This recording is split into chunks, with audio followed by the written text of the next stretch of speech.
Welcome to Living Fully, a Calgary Counseling Centre podcast. Each episode, we'll bring you insights from our expert counselors and tips and strategies to improve your mental well-being. I'm your host, Katherine Hurtig. Calgary Counseling Centre and Counseling Alberta provide effective counseling for anyone in Alberta with no wait list and no financial barriers.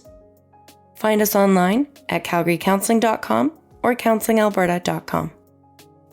On this episode, I talk with Amy Ramler, registered psychologist, about the stress that can come with the holiday season and the different ways we can manage that stress. We'll cover the expectations around having a perfect holiday, what to do when you feel like you can't get the right gift, and how to set boundaries with family. I'm excited to be here with Amy Ramler, and the holidays are right around the corner, and so we're going to be talking about holiday stress. Thank you so much for being here with me, Amy.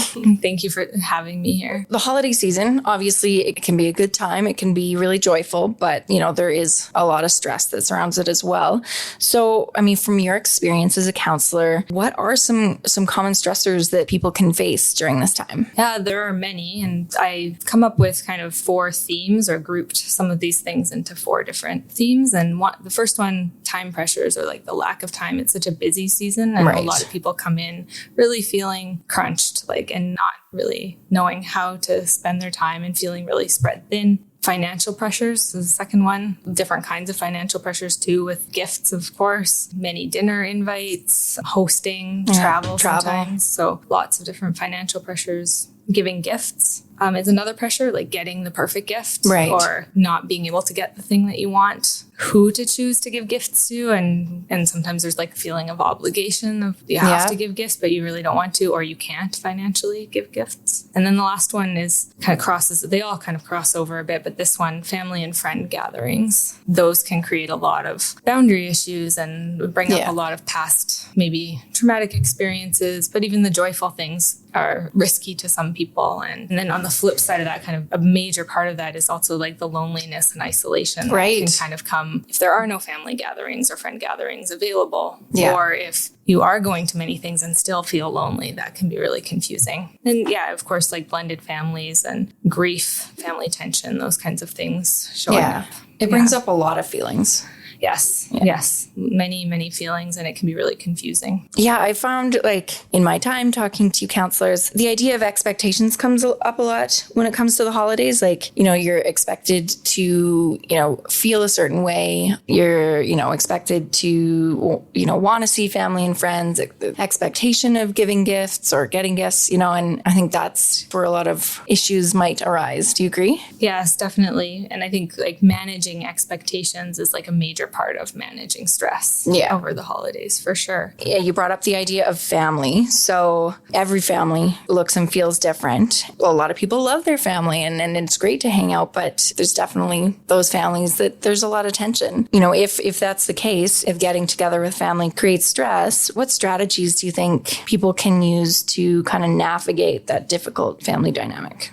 A lot of what I'm going to talk about in all of what we talk about today is about boundaries. And so I'm just going to keep coming back quite a bit to boundaries, but there's many different components of actually what does that mean to be able to set a boundary. And so some of these strategies that I'll talk about here are part of setting boundaries, but not the full picture of being able to set boundaries. So the very first thing is being able to focus on choices that you have in situations with your family. And sometimes those obligations and those expectations can feel really heavy. Mm-hmm. But when you really know your own personal values, then it becomes easier to choose the thing that maybe might not be traditional. Yeah. But it ends up, you can make it okay for yourself. Or you might end up doing the thing that you feel obligated to do, but there's a way to reframe it as something you value, that you're doing it for your own personal reasons, even though it's something you really like. Part of that too is then being able to tolerate the discomfort that comes in maybe doing some things that you feel obligated to, but that are still in line with your values, that you do genuinely want to do in some way, but that needs some toleration of frustration or tolerating maybe others' emotions and tolerating discomfort. How do you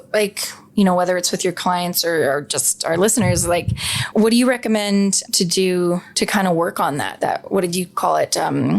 Toleration for discomfort? Yeah, tolerating discomfort. This would be something that I definitely recommend coming into counseling for, because that can be a big one if you're not sure how to deal with anxiety or these big emotions or grief or anger. That's definitely a counseling goal. But in general, to be able to, if there's a feeling that's there, to be able to identify that feeling and then not act on it. So kind of letting that feeling be there. If I'm feeling really anxious, I might be able to feel my heart racing, my palms are sweaty, and I can acknowledge that's there for 30 seconds. I can just let that be there, trying to move away from what I'm thinking, but just really be with my body, and then move into, okay, now what needs to be done? I give myself 30 seconds to just be with that. And then I'm kind of teaching myself that I'm safe. It's like, I'm safe to actually have this feeling. Yeah. And now I can go do the next thing, and not sitting with it for too long, because then that can kind of spiral as well. But giving yourself permission to feel those feelings is a good way to develop tolerance. I want to dive deep into that a little more, because I've heard that a bit, but I guess it's hard for me to like really wrap my head around that, of like having like an uncomfortable feeling, but like you said, kind of sitting with it and accepting it and not trying to resist it or feel shame about it. Do you know what I mean? There might be shame about it because that's a feeling. Yeah. So, yeah. And so I like to explain it kind of like you are a spotlight. You have attention, and you can put that spotlight of attention anywhere. You could put it on your thoughts. You could put it on a sound outside of this room. You could put it on my voice. You could put it on the feeling of your feet in your shoes right now. Okay. Yeah. Like you can really shift where your attention goes. Yeah. And so one of the places that you can shift your attention away from is away from your thoughts, and just keep coming back to feeling something happening in your body. Like right now, I'm aware of my hands. Yeah. And I can be partially aware of my hands even as I'm talking.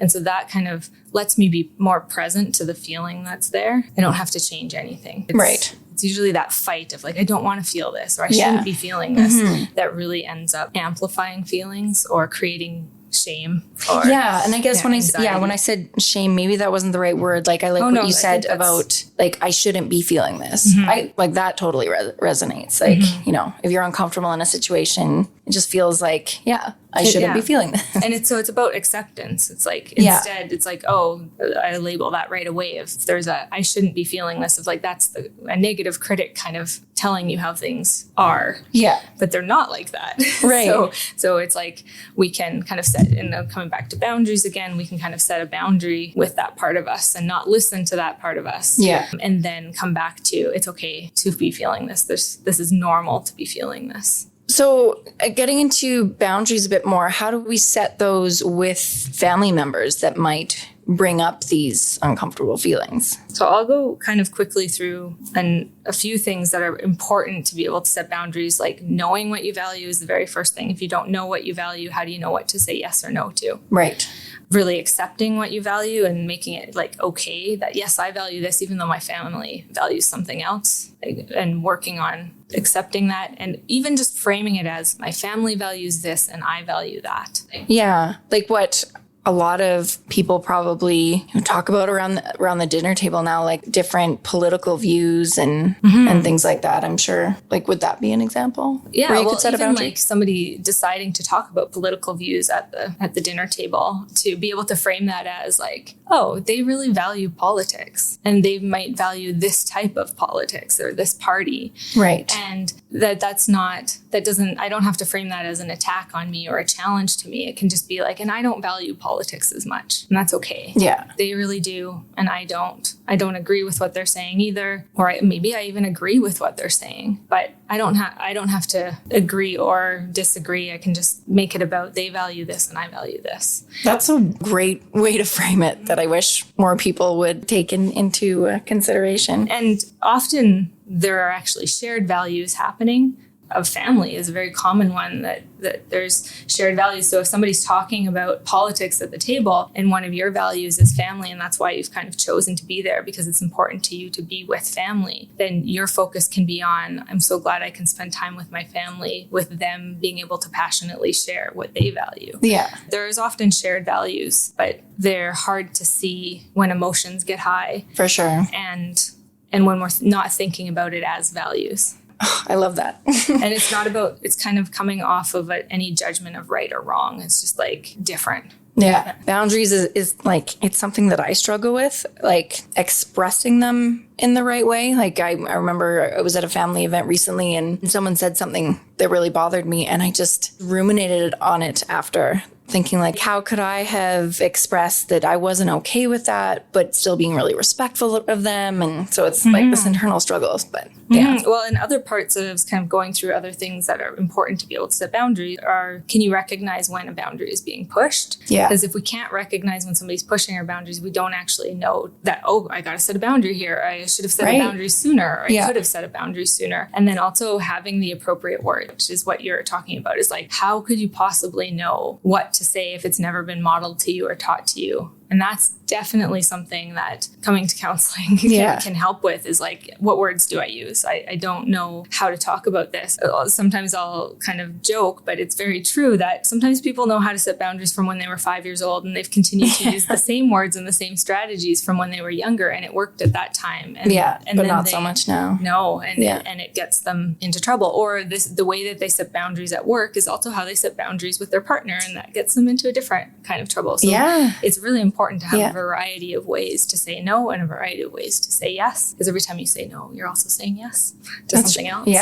And I guess the last part that you're kind of also referencing there, the last part that's really important to be able to set boundaries is knowing how to deal with the negative reaction, whether that's from somebody else or in yourself. Like you just described, that kind of rumination that comes up of like, oh, like what just happened there? And kind of not being able to pivot away from it. Or, like that would be a type of boundary, like setting a boundary with yourself of like, no, I'm done here. I don't need to think about this anymore. Or setting a boundary with somebody else's disappointment. The most common thing that I think comes up is this right here. People don't set boundaries in the first place because they're scared of disappointing people. Totally.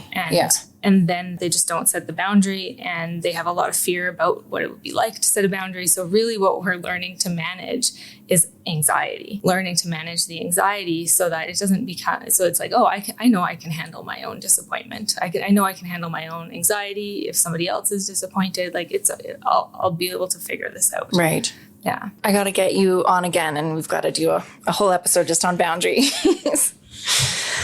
So kind of tying in, family and that idea that we talked about expectations. If you're in a relationship with someone, they've got their past and their family, and you've got yours. And sometimes those, holiday traditions, they don't mesh. They kind of clash. I'm really lucky. I grew up, celebrating Christmas, and my husband is Jewish. So they grew up celebrating Hanukkah, and they rarely overlap.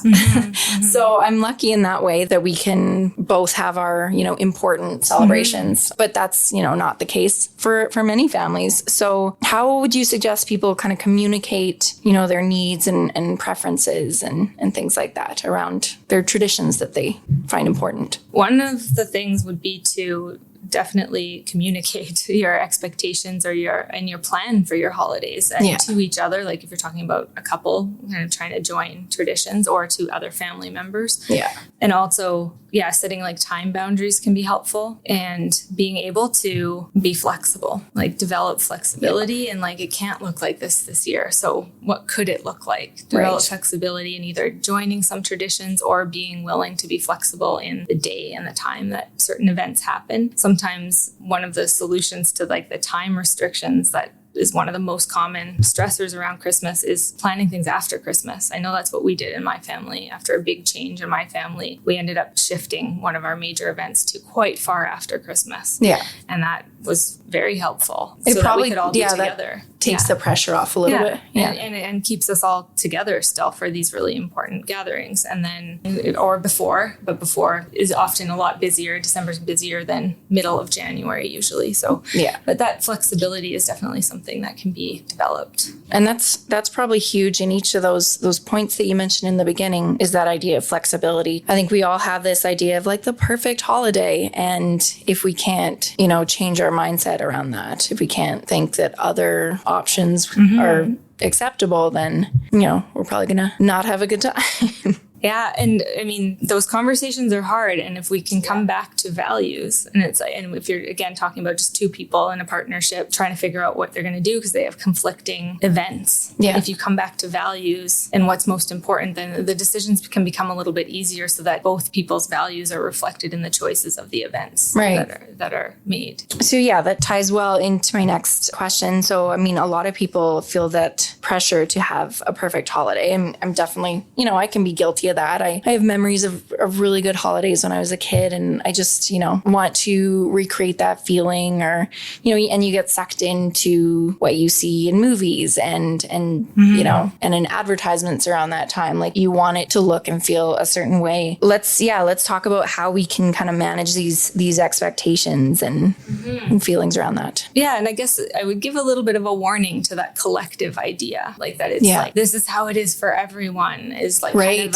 of like even just recognizing that of like, wait a minute, I'm an individual in this, and my family is individual and separate from all of that. And so coming back to trying to create your own experiences, like that awareness that nothing's perfect, and just let it be what it is. And being creative, you said something about like the nostalgia, or the like looking back at how things were. So we're bringing in flexibility again, being able to develop some flexibility that's how things were, and what could it be now? Right. And kind of building a bridge from what it was to what's possible, creating something new. I know, like, I've heard of one family, can't remember, I think it was a friend who had told me that their family every year when they were little, there was some special cereal that they would have at Christmas time only. And so as adults, they would still do that cereal thing, and they would buy like little kid cereal to be able to celebrate in this, like, I don't see that in any Christmas movies or coming out. So it's like, finding your own thing and making it quirky and unique to you, instead of thinking that it needs to be this collective. It needs to match the cookie cutter collective idea that's being presented to us. I bet that's really common, like people wanting to recreate the way it was when they were a kid, And again, how can you find like the little ways that you can make that possible? I know for myself, I have a lot of alone time around Christmas. Yeah. But I didn't when I was little. And so one of the things I do on my own is I love puzzles. And I'll have like some sitcom playing in the background. Nice. And there's always a puzzle though around Christmas time. But it doesn't have to be exactly from your childhood either. It can just be like, what do I want right now? Right. What do I want to spend my time doing in this time that's supposed to be about connection and gathering and comfort? Yeah. How can I create that in other non-traditional ways? Yeah. And it's true, like you said, like making it your own and creating new traditions and really building it what you want to be.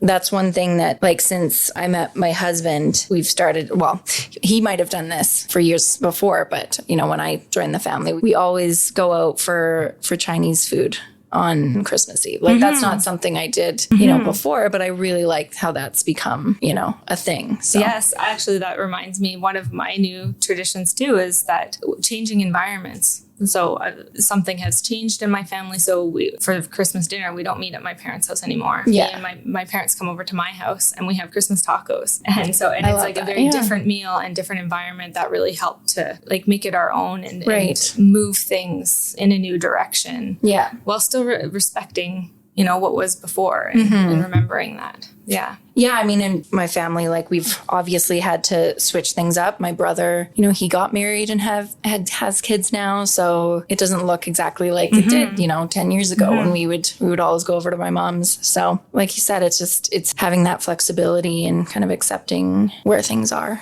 Yeah, and part of that is being okay with being sad that it's not how it was.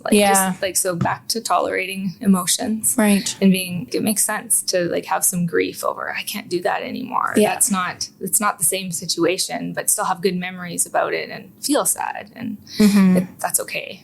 That's a hard one. Yeah, I'm sure a lot of people kind of struggle with that. We talk about how like no emotion is like good or bad, but it is uncomfortable to feel sad.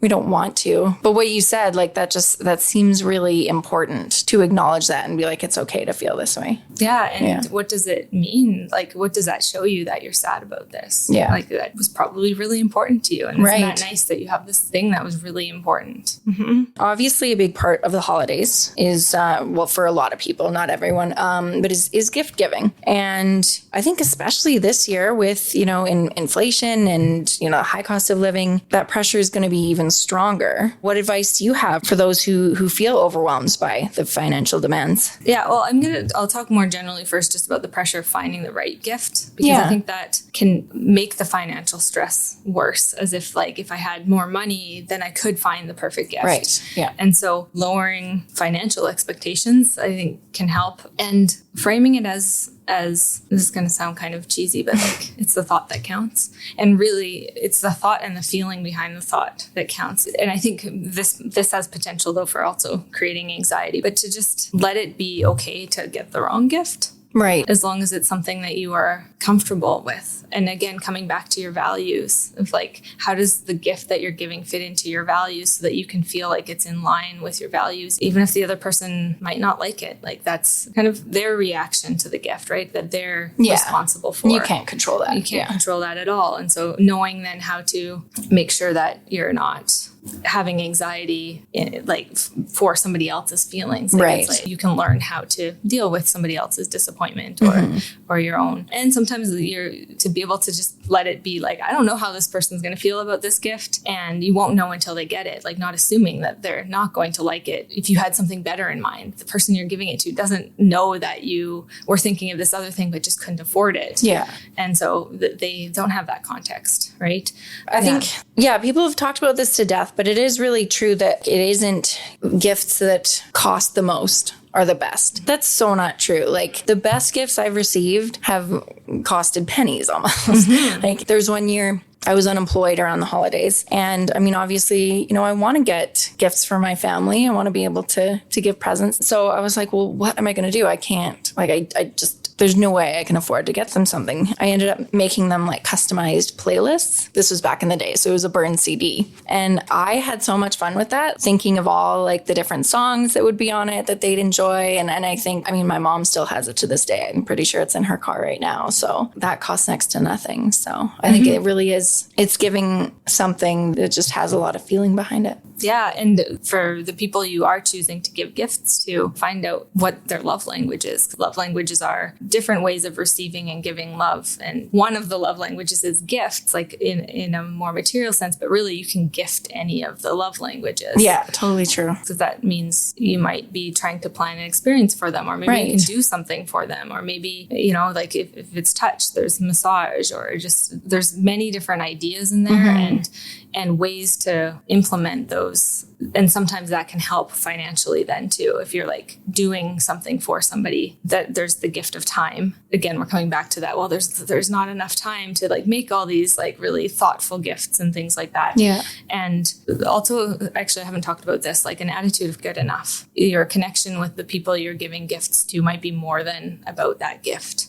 Right. And trusting and that. having it be perfect. Mm-hmm. Yeah. Yeah. Instead of needing to, like you said, have that big fancy gift that might have cost a lot of money. Yeah. So we touched on this, the holiday season, it can bring on lots of feelings of loneliness if you don't have a family, if you can't be with your family or people you care about, if you've lost someone. What can we do to kind of deal with those feelings of loneliness? I wrote down combat the feelings of loneliness, but since we're kind of talking about sitting with and accepting feelings, how do we do that? Kind of accept that feeling, but also, create some meaningful connections around this time. Yeah, I'm glad you caught that because to validate that, it makes sense that I feel lonely that right now I want to be around people and I can't. And so of course there's going to be loneliness. And sometimes the meaning that people make about that is the problem. If I'm lonely, that must mean that there's something wrong with me or nobody wants me. Yeah. And so it's that meaning that's more of the problem than the actual feeling of loneliness. Yeah. The feeling of loneliness can be tolerated. Yeah. And it's totally normal. Yeah. Yes. Yeah. The thoughts are what is really difficult. But some of the things like you can actually do, let people know that you're alone. Let people know so that there's an opportunity for connection. I understand that does create a vulnerability. And right. if there is nobody, like I've had that happen many times where it's like, yep, I'm alone and there's still nobody, like, and that's okay. And so that's kind of like, again, building that tolerance for disappointment. It's like that happens, but there's no chance of connection without letting people know that you're in and need putting it out there. Because I think, also with the holidays, it brings about a giving spirit in people. So there's more of a chance that people will bring you in if you let them know. Yeah. Or be more direct and even ask, like, hey, can I come over for dinner? Yeah.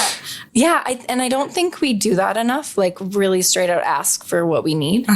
Yeah. And again, that you need to be able to tolerate being uncomfortable because that might be kind of an awkward thing to ask. For but sure. It might be worth it. It might surprise you, the answers you get and the welcome that you get. Try saying yes to things that you wouldn't typically say yes to. Like sometimes there are like kind of casual invites or suggestions. And a lot of the time, because we're so busy, we just say no, like, right. Or we're immediately anxious about that thing. And try just saying yes to things. If you are alone, then do something special for yourself. Like figure out alone traditions. Yeah. Like, it can be helpful to kind of pretend you have your inner child with you and what would your inner child want to do on this day, and trying to, again, not perfectly recreate that, but have some elements of play and creativity from past times that you can't access exactly, but it is possible to do something special for yourself. Yeah. One of the things I like doing from time to time is, and I recommend this to my clients too, when there's something special to celebrate, if this is their kind of thing, to go to some craft store and kind of walk the aisles looking for something that catches your eye that you can that wouldn't be something normally that you'd buy. Like it's kind of like letting a 5-year-old loose in a toy store and giving them permission to just buy something and do that for yourself and just kind of be silly with it. Yeah. Yeah. It can be just unique and something odd to break things up and get you out of the typical patterns that come up, the very human patterns that come up when we're lonely. Right. Yeah. I mean, it happens in everyday life, but also around the holidays, like social media, it really portrays an idealized version. Like we just put out the best on social media. You're not seeing anyone's bad days. How do we kind of avoid comparing ourselves and our situation to kind of like this quote unquote perfect that we see on social media? Yeah, I'm going to come back to boundaries. Yeah. Setting boundaries with social media, especially around that time of the year, like doing simple things like deciding to delete an app for a day or delete an app for a week, or even moving your apps on your phone to like different folders and things to kind of interrupt that kind of make it more difficult difficult to access so that you're more likely to find yourself doing something else. Right. It's taken a long time to get there, but I'm definitely noticed like a worse feeling when I spend a lot of time on social media. Like there's definitely like a heightened feeling of anxiety. And to some extent, we have some control and influence about what we see on Instagram or what we see on our Facebook page. And so one of the other strategies is to go through and anything that you notice that kind of feeling. Why are we following those? Like to kind of go through and prune and curate your own wall. Yeah. Setting time boundaries too about how much time you spend on those sites. There are some apps that you can use, I think, to limit the time so that if as a starting point, you kind of need something else. And if you find that you're really struggling to set boundaries, counseling can be a really great support to help get ideas of how to increase your motivation, how to make changes that you're not aware of that could even be made. Right. Yeah. I am an introvert and, I've been lucky to be able to avoid too many holiday parties, but, that's not always the case. There's that, again, we've talked about it, like the feeling of obligation and whether that's, a partner's work holiday party or something bigger with your friends. For people who, are introverted, that can, create a lot of stress. What do you recommend there? Like, how can we kind of manage their energy, but also feel part of social activities, that kind of thing? Yeah, make a plan and really know yourself. Know what you're sensitive to. If small talk is your like anxiety thing or it's really draining, like have a few planned responses so that you have a few things that you can talk about or questions you can ask somebody else so that they're talking and you're just kind of nodding and asking some encouraging questions rather than pressure on you to talk about things. Yeah, that puts you in a bit more of a position of like feeling like you're in control. Yeah. Plan breaks. Have a plan of how do you take a break. Like you can go for a walk, you can go to the bathroom, you can go to your car, you can go grab something to eat, you can grab a book and go into like the crawl space in the basement. And then like, and kind of also having a survival kit, the idea of a survival kit. When I go out, I always have like a book, a pencil, and my earplugs. And when I have that, and gum, like sugar-free gum, that's also helpful for me. Even if I don't end up reading the book, it's comforting for me to know that there's a book there that I could read if I need to do something to like kind of distract or connect more back to myself. Yeah. So sometimes having things with us can be important for using, but also important kind of as an emergency kit. Yeah. I like that a lot. It goes back to that idea of kind of accepting our feelings. Like, even still, I have trouble with that feeling of like, there must be something wrong with me. I shouldn't feel like this. Like, I always, feel guilty if I have that urge to like leave a party or something, but got to work on being like, it's okay. It's just who I am. Yeah. So like, we've got the winter holidays, and then New Year's comes along, and even still like, resolutions are very common, but they can sometimes lead to feelings of failure, if we don't stick to them or follow through. What are your thoughts around that? Should we do them at all? How can we set realistic goals? Yeah, I think goals are good. And some of the things specific, like about goals, is be specific, not general. Like when we say like, I just want to be happier. And then it's like, well, how are you going to know that you're happier? And what are you actually doing to work towards that? So be more specific. I want to read a book once a month. If that's something that kind of adds to a general feeling of happiness, but be specific about your goals and breaking down your goals into smaller goals, into like manageable steps. I went on a hike the other day and kept breaking down the hike. Of looking all the way to the top was too much, especially because I kind of knew it was a false summit. I'm like, that is not even the top. Stop looking up there. Yeah. And just looking slightly ahead and picking like a bush or a rock. Like, it's like, that's where I'm headed next. Nice. And just continuing to do that with your goals. I knew I wanted to get to the actual summit, but I couldn't see it. Right. And there's no point focusing on that when it's like, oh, that tree right there, that's where I want to get next. And just continuing to do that with your goals, find the next tree and the next rock and just keep going. I do that with my running. I'm still not at a point where I can like run straight for longer than 15 minutes, but I think that's more of wanting a mental break. Right. So yeah, I'll run for 10 and walk for 1. So I'm not thinking of, the 10 kilometers that I have to run. It's like, no, it's just 10 minutes and then I get a little break. And, And just breaking it down and asking yourself, like, am I willing to just do this one next thing? Right. Like really making it a choice for yourself rather than that critical voice saying you should be doing this. You should be running an hour. You should be doing these unreasonable things. And I think that's another really important strategy for when you're setting goals and when you're trying to get out of the trap of perfectionism, to be able to identify that critical voice and put a stop to it. Because the critic leads to anxiety, which leads to this perfectionism to try to compensate for the anxiety. Yeah. And there's this triangle there that kind of happens really quickly and can kind of get all mixed up together and make things really hard. And the starting point is that inner critic. Like, yeah, I hear you, inner critic, and you're not needed right now. Yeah.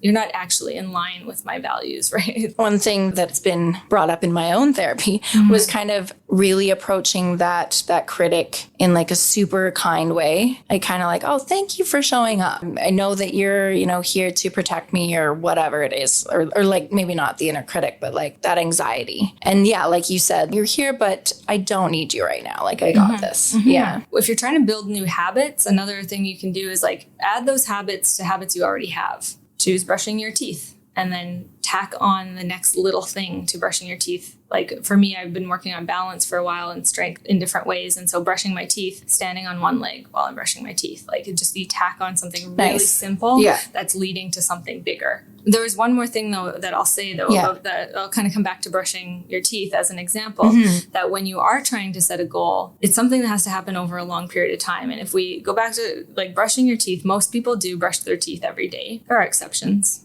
But most people, if they did forget to brush their teeth, before they went to bed, or who knows, they're like rushing out the door and they forgot to brush their teeth before going to work. As soon as they realize they forgot, they're not going to be like, oh, what's the point? Like, I forgot to do it yesterday. So I'm not going to do it again. Like, I failed, right? I know. And with brushing your teeth, it's like, no, like people immediately go and brush their teeth when they can. Like, it's like, I forgot. And there's this, and to take that attitude with anything, it's like, oh, like I missed going to the gym. Yeah. I was too tired today. And then lots of people go to like, what's the point? I didn't do it. This that all or nothing can be really detrimental. So like just the idea of like, it's a habit like brushing your teeth. So you just do it when you do remember and have time, not this all or nothing. I know I see that a lot around New Year's, and like I have friends who will do like 30-day challenges or something, and it's like, oh well, I missed day 7, so I didn't do it. And it's like, but you could still do 8, 9, 10 or whatever. Yeah. They would if it was their teeth. That's true. Exactly. Yeah. I mean, it's more about consistency than perfection. Mm-hmm. Yeah. There's been moments where you've talked about how counseling can kind of help with holiday stress and things like that. When would someone know? Like when should someone consider seeking help if they're having a hard time with the holidays? Anytime. I'm a huge fan of counseling. Yeah. Like I like going to my own counseling. It's like for a very long time has been my favorite part of the week. Yeah. And so anytime you feel like I want to change something and I don't know how, anytime you're like, this isn't going well and you're overwhelmed or like you need support, like it's okay to have support. And I think counseling is becoming more well-known as it's not laying on a couch and talking about your past traumas and things like that. Sometimes those things happen in counseling, but that's not what counseling is about most of the time. And so being able to recognize that if you want counseling, if you want support, if you're stuck, if you want change, even if you don't want change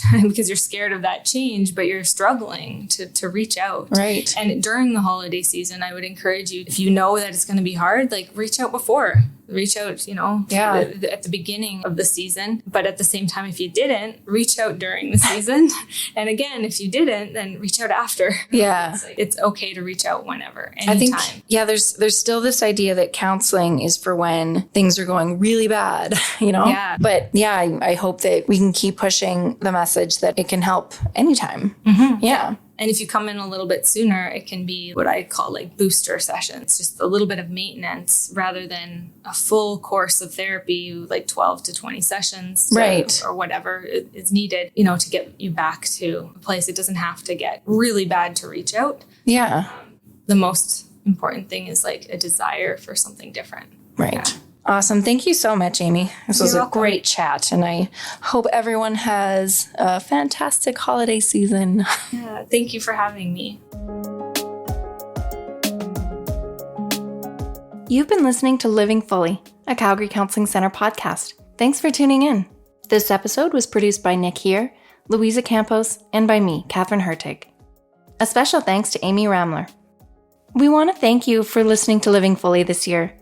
We hope that you've enjoyed these conversations and that they've given you some ideas to improve your mental well-being. We're taking a short break for the holidays, but we'll be back with new episodes on January 23rd.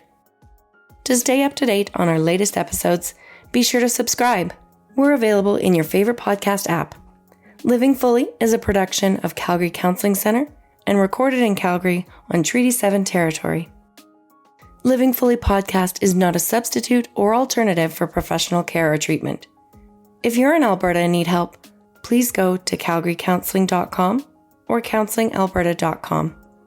For help across Canada and the United States, call 211. If you are outside of Canada and the US, seek help from your general medical practitioner.